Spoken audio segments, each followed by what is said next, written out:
Good morning. Thank you so much for coming to one of our 3 talks today for the Warwick Housing Day with the Advice Centre.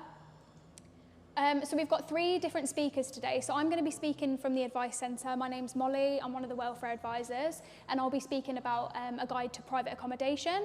We've also got Casey from the Warwick accommodation team who's going to be speaking about on-campus accommodation, and then we've got Shira who's going to be speaking about Warwick Student Pad, and Shira is also from the Warwick accommodation team. Ready? Thanks very much, Molly. So my name's Casey and I'm from Warwick Accommodation, and I'm going to talk you through your campus housing options, a little bit about the booking process, who can apply, when you can apply, that sort of thing. So here's the options. Why would you live on campus? This is a question that a lot of students tend not to ask themselves, but there are lots of reasons why booking campus is a good option for you. Who can book a room? Which returners does this include? When do bookings open? How do we allocate returning student accommodation? And then a little bit about the booking process. So how do you book a room? So why live on campus? There's lots of reasons why booking campus is beneficial. If you go into the private market, you might need to pay a deposit. You may need to have a guarantor. Let lengths might differ depending on your course start date. So when you book campus, you can benefit from all of these things here. So we don't charge a deposit. We don't require a guarantor from you. We have let lengths that are fixed, but generally shorter than lots of private accommodation let lengths. Our platform is instant, so when you enter the booking platform, you can choose an available room and secure it instantly. The process should only take about 10 to 15 minutes. And ultimately, you can save money if you're a bit savvy. So generally, you can save on travel costs, your time when you're commuting, and because we have those fixed shorter let lengths, it may be that over the course of the year, you do save money. So it's all things to think about. There are lots of other benefits. If you're a returning undergraduate, you can request to live with friends.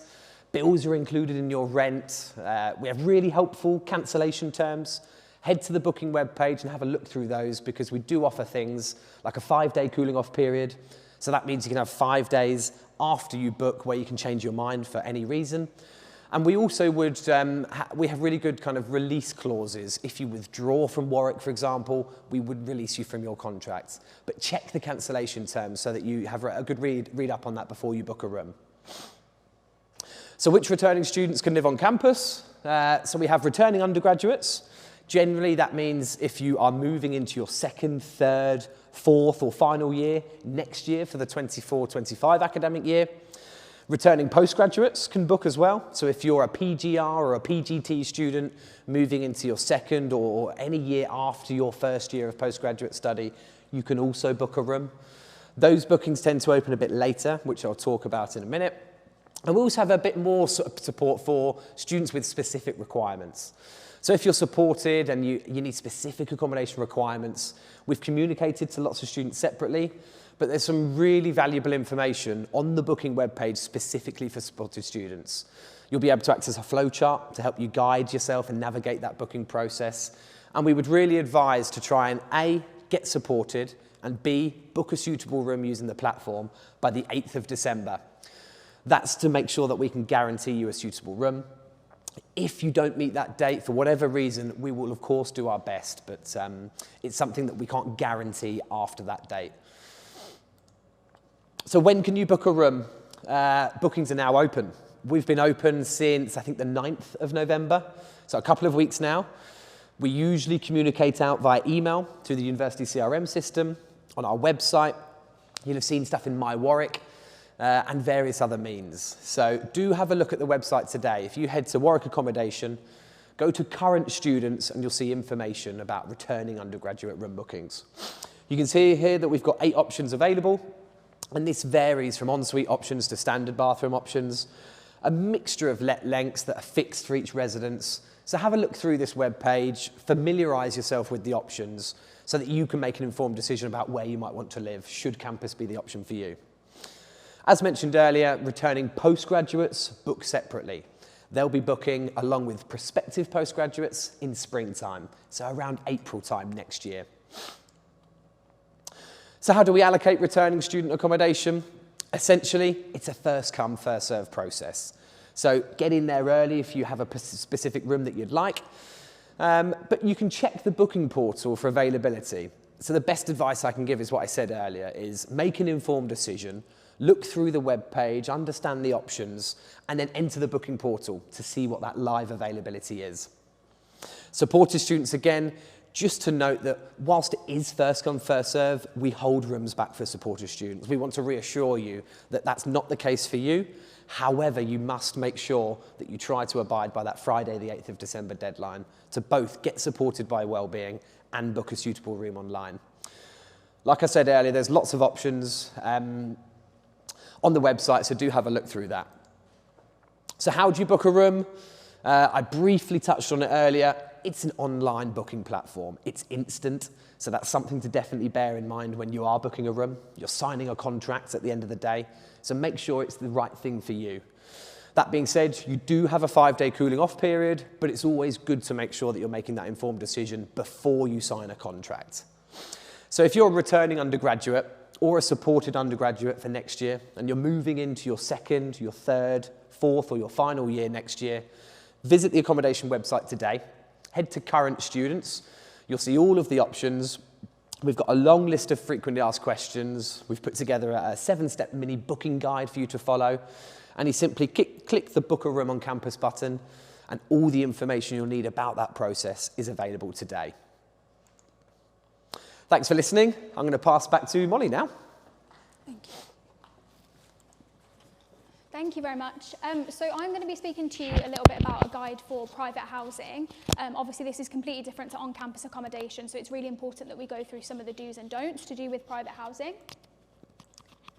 So what we will cover in this particular segment of the talk is your student housing journey, so basically from start to finish. So looking for housing, what that involves, moving in, moving out, deposits, etc. How to make good housing choices, so again, the do's and the don'ts of what to do when you're looking for a house. And also how the Warwick Advice Centre can support you with that housing journey as well. So this is the advice team. We're a very small team, but we look after all the students at Warwick. Yeah, I'll go into detail about how we can sort of support you throughout the process with housing. This is our housing journey, so this basically coins the whole thing of don't rush to rent. I will be going through the housing journey from start to finish as well, going through, you know, again, like I said, the do's and don'ts of looking for private housing as well, so we'll go into detail about those. So house hunting, we'll start from the beginning. So what makes house hunting so successful? There's a lot of different ways that you can sort of deem house hunting to be successful, but in our opinion, it's planning ahead. So what does that look like?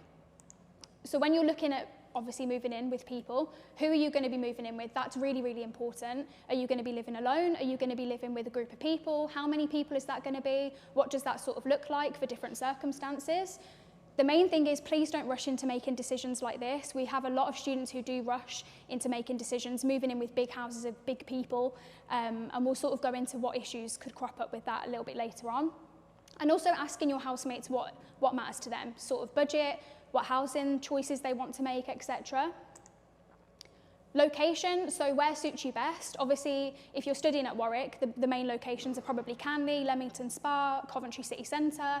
What are the transport links like there? So how long is it going to take you to get to university? How long is it going to take you to get to the gym, to the library, etc.? Type of property as well. Again, this is really, really important when you're looking at private housing. So are you going to be looking at a house? Are you going to be looking at a flat? Or are you going to be looking at private halls of residence, which is obviously another option as well? And then budget as well, so making sure that it suits everybody. Of course, £200 a week might not suit everybody, so you need to be having that chat about what budget suits you and what budget suits your housemates if you're moving in with people. The most important thing is not to panic, and please don't rush into making these decisions as well. Don't rush into signing a contract, because as soon as you do sign that, you're going to be liable for the rent of the entire period, and we'll get into what problems that causes a little bit later.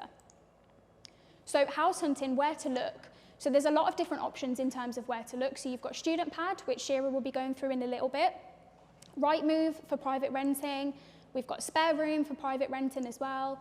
Housemates Wanted forum. So this is a forum run by the Students' Union, and it's used for students to be able to advertise rooms that they no longer want, or advertise for students to be moving into properties and all of that sort of stuff.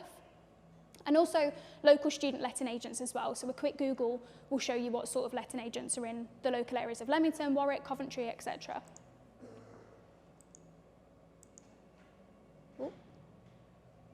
Again, really important, do your research before looking into these things as well. Obviously, you know, you need to be doing obviously checks and stuff when you're looking into landlords and stuff and the websites that you're using. House hunting, so beware of scams as well. That's really, really important. We have so many students come to us saying that they've been scammed out of money for housing and tenancy agreements that don't exist. So these are just some tips that we would sort of give out to students who are in situations like this. And obviously before that happens, these are really, really important to look out for. So never, ever, ever pay a deposit before signing a tenancy agreement, and don't always make sure that you view the property. That's really important. Some agents do offer online viewings as well, so please make sure that if they do offer that, then you do that you know the property exists before you even sign that contract. Being cautious when looking at properties advertised on social media as well. Again, please make sure that the property actually exists before you go ahead and sign that tenancy. Always check that it exists, and we can do that by looking at the address on Google Maps or putting it into the Royal Mail website as well. Never let your landlord keep your ID or visa documents as well. They're not supposed to do this, so please don't get yourself into that situation. And a top tip, if something doesn't look right, it probably isn't, so please get in touch with us and we'll be able to show you whether or not that's correct. So moving on to choosing accommodation, obviously there's a variety of providers that you can look for as well, and a wide range of conditions and styles to choose from. Are you going to be looking at a studio apartment? Are you going to be looking at a house for 4 or 5 people? That's obviously a decision that you need to make. All landlords are also expected to meet legal standards, so please know what these legal obligations are for yourself as a tenant and for the landlord as obviously the person advertising the property. If you've got any questions about that, please do come and speak to one of us. Seeking a recommendation, obviously this isn't always possible, but if you can always ask former students and former tenants of properties, what was the landlord like? You can do this when you're viewing a property if the tenants are in, so be able to ask those important questions when you're looking at a property before you sign the contract. And then rate your landlord platform as well. This is something that is available to have a look at different landlords and stuff within the local area, and it's just important to make sure that you know what they're offering. And then first steps, so at this stage you found a property, you're happy with it, what do you do? So read all the information about the property, the rooms, the costs, the communal spaces, what are you responsible for, what are you not responsible for. Verify the landlord and agent details. You can do this by quick Google, have a look to see whether the company exists, all that sort of stuff. Check in the affordability, so that's not just about the rent payments. If bills aren't included, is that something that you need to sort of account into your budget? Look at the energy performance certificate. It's a little bit boring, to be honest, but make sure that the energy levels are good in the property. And then arranging a viewing. As I said, this is really, really important because you do need to know that the property exists and that it's in a good condition before you move in. Who will be managing the property? This again is quite important. So obviously you've got a landlord and then you've got a letting agent. Is your property managed directly by the landlord or is it managed by the letting agent? That's important because if anything goes wrong in the property, you need to know exactly who to contact in that situation. And then, do you need a guarantor? So this is something that can be discussed with either the landlord or the letting agent. Sometimes it's in your contract and sometimes you can just discuss that before you move in. And then again, understanding the costs of the property. I'll just go into a little bit more detail about this. So understand the cost before you pay anything. So before you sign the tenancy agreement, how much is this going to cost you? So you need to take into consideration the rent, the bills, gas, electricity, water, internet, and the deposit as well. Sometimes bills are included, but I'll go into a bit more detail about that in a little bit. But how much is it going to cost you and can you afford it? That's really important. The only legitimate fees that agents can charge is rent in advance, tenancy deposit, and refundable holding deposit as well. Again, if you've got any issues with that or you're unsure about anything, please get in contact with us and we'll be able to guide you through that process. And again, important, what needs to be paid and when does it need to be paid? Please don't miss any deadlines or anything. If you've signed a contract, things do need to be paid on time. So just make sure that you know exactly where you stand in that situation. And then you're viewing a property at the moment. So what is it that you need to look out for when you're viewing a property? These are really important because a lot of people miss out on them.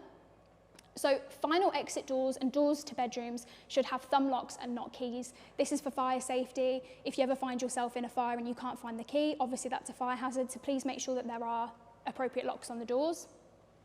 Smoke and carbon monoxide detectors, at least in the hall and landing, and a heat detector in the kitchen. Again, fire safety, it's really important. And then lastly, a fire blanket in the kitchen. Again, really important. Not checking the property before reviewing is a common mistake that students make, so please make sure that when you do view the property, that you know exactly what you should be looking for. Okay, so we're moving on to tenancy agreement check now. So you viewed the property, you're happy, you're about to sign the tenancy agreement. What is it that you're going to be looking for?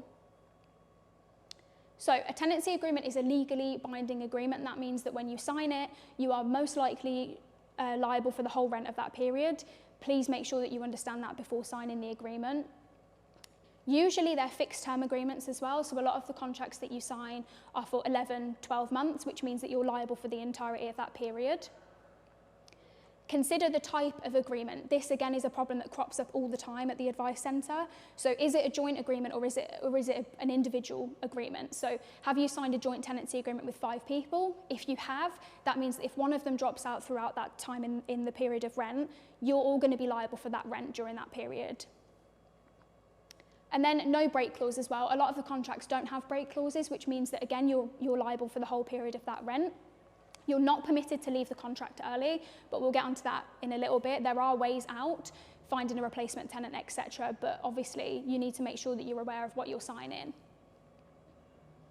And then if you're unsure about anything, please get in contact with us and we'll be able to help with that. So you've signed the agreement now. What happens after? So you should receive the government's How to Rent Guide, the energy performance certificate about the property, deposit protection certificate. When you pay a deposit, this should be protected within must be protected and provided within 30 days after paying the full deposit. That's really important. If it's not protected, please get in contact with us because it causes a lot of problems later down the line. And then the gas safety certificate as well.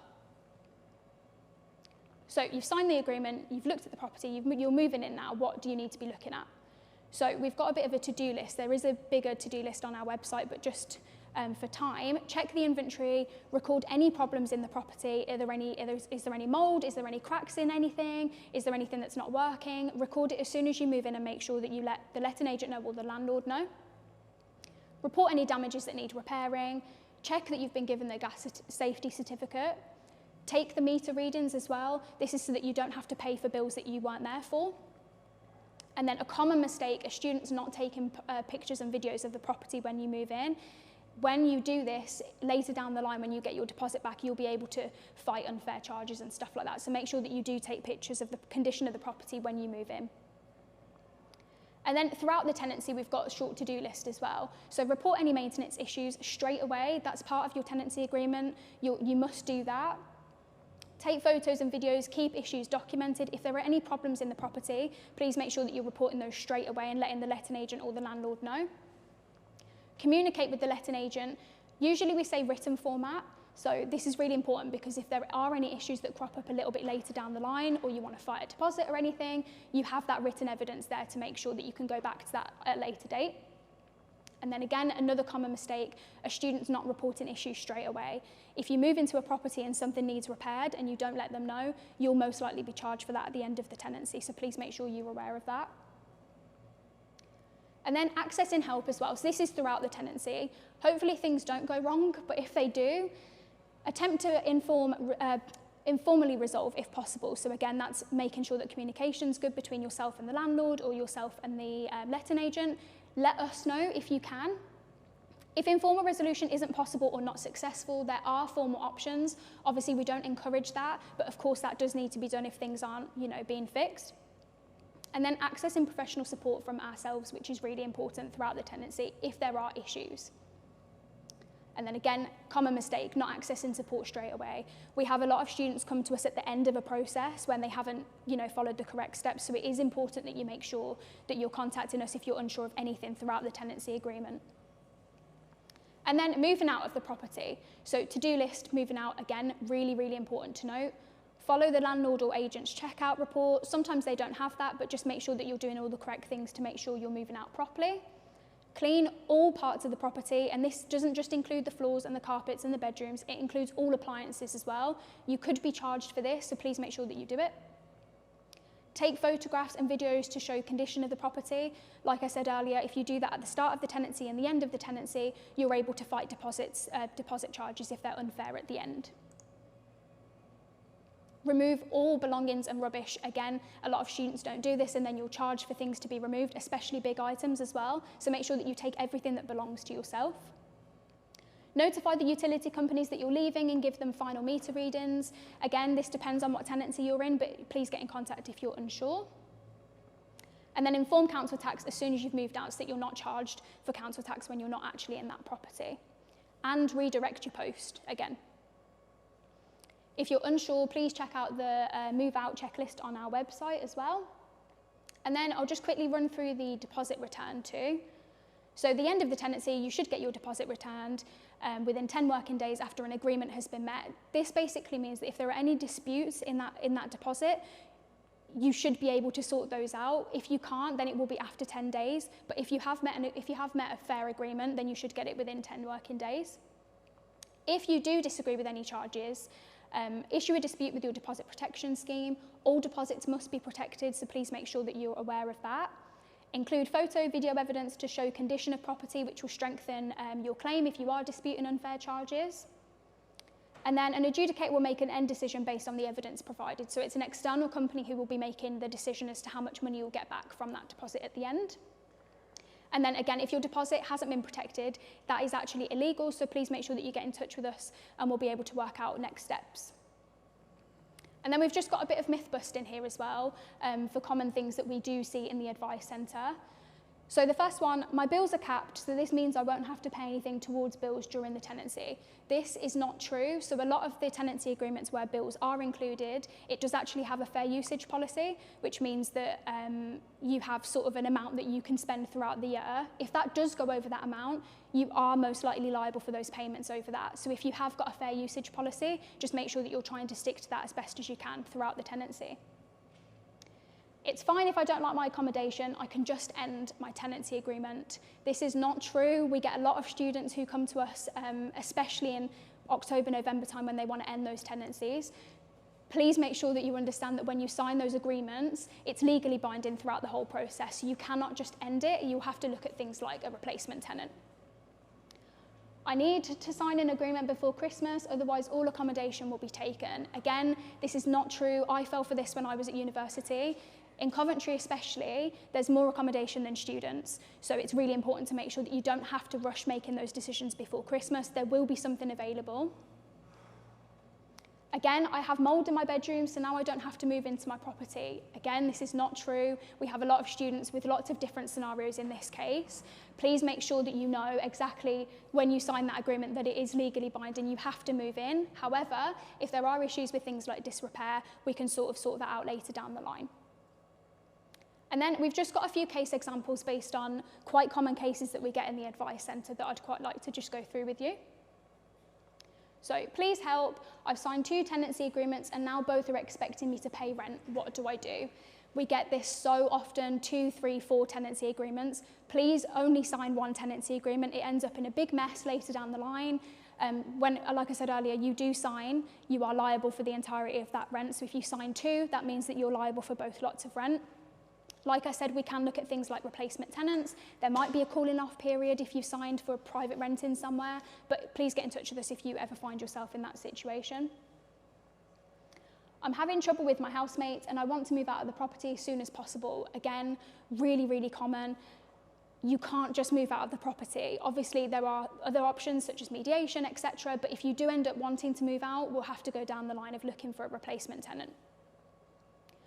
My landlord hasn't carried out repairs, so we are withholding our rent. Again, really, really common issue. Please don't do this. Like I said again, you're liable for the entirety of that rent. If there are issues with disrepair, please get in touch with us or your letting agent or your landlord. If they're not fixing them, there are other routes that we can go down, but please don't withhold your rent. You're legally obliged to pay that money. My flatmate hasn't paid their share of rent and now the letting agent is chasing me and my housemates for payment. Can they do this? Short answer, yes, they can. Again, I'll go through a little bit about the joint tenancy agreement. Once you sign that agreement with 4, 5, 6 people, you are all jointly and severally liable for that payment. So if one person doesn't make the payment or one person moves out and doesn't pay, the short answer is yes, you are liable for that payment. Again, please get in touch with us if you're in this situation because there are things that we can do to support you. And then how can the advice centre support you? So basically, we're not part of the university, we are part of the Students' Union. So we offer independent advice, support and representation on issues that I've spoken about today. We're impartial, we're confidential, we're professional, and we're free, which is really important. Like I said, we support students with lots of other issues as well, academic issues, but mainly housing at the moment. So please make sure you get in touch if you've got any questions. How to get in touch with us? So you can get in touch with us using the SU webpage. So there's an online inquiry form. There is a QR code here. You know, email us, get in touch with us if you have anything that you need to raise with us, and we'll be more than happy to help. And I'll just pass over to Shira, who's going to be speaking to you about Warwick Student Pad now. Thank you, Molly. My name is Shira Payne, and I'm the Student Lettings Manager for Warwick Student Pad, which is part of Warwick Accommodation. Warwick Student Pad was set up in 2021. It was set up to help students who are trying to look for accommodation off campus.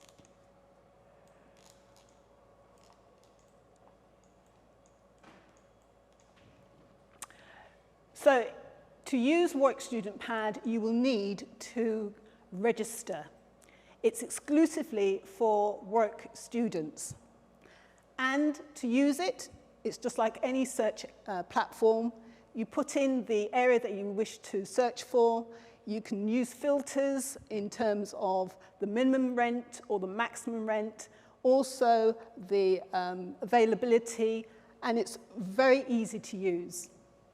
If you look at the top of the home page where the menu is, you can see that there's an area called My Student Pad. If you can't find accommodation on there, you can register to have alerts sent to you when the right property in the right area is actually advertised.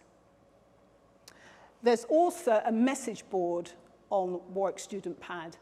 So if you're looking for someone to take over a room, or you want to find accommodation, you can put a post on the message board itself. We also have housing advice for our students, and I'll talk a bit more about that later. But it's very comprehensive. It talks about your duties and responsibilities as a tenant.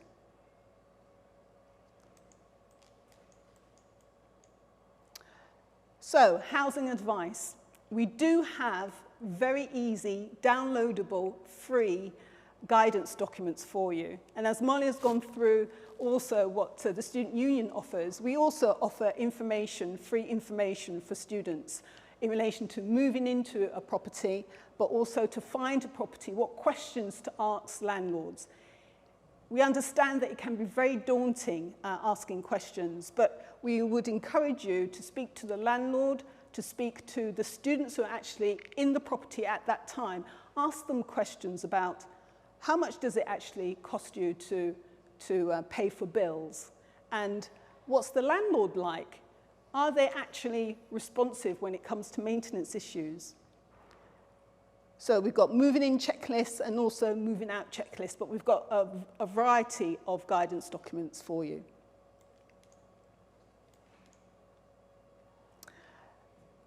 Now, many of the landlords who advertise on Warwick Student Pad, we actually check, we vet them.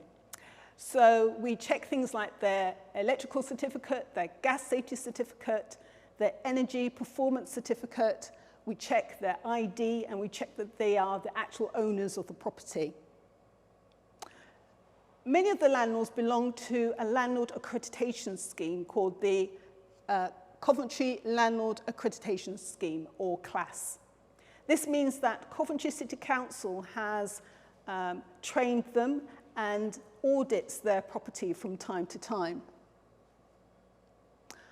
Also, some of the landlords are registered with Rate Your Landlord, or their properties have been reviewed.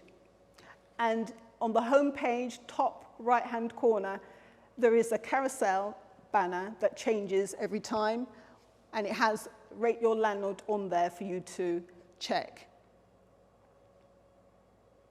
Also, and this is an important thing, many landlords ask students to have a guarantor, and they usually ask that the guarantor is a UK resident and has private income.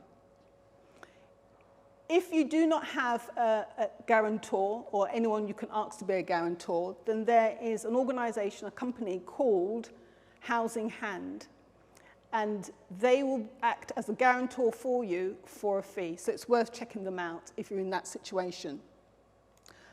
But we have to emphasise, although we do our due diligence, it is up to you to do your own as well. So, Warwick Student Pad. It's there for you to use now.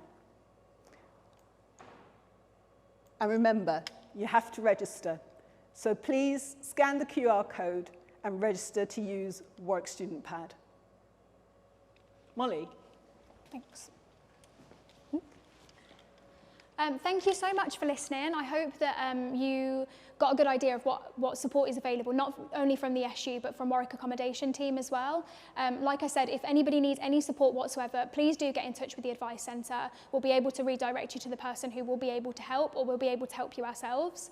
There was a lot of information that was given to you, and I understand it can be quite daunting, just as Shira said. Looking for private housing especially, it's a big step. So please make sure that you get the support that you need. And yeah, I hope that you found it useful.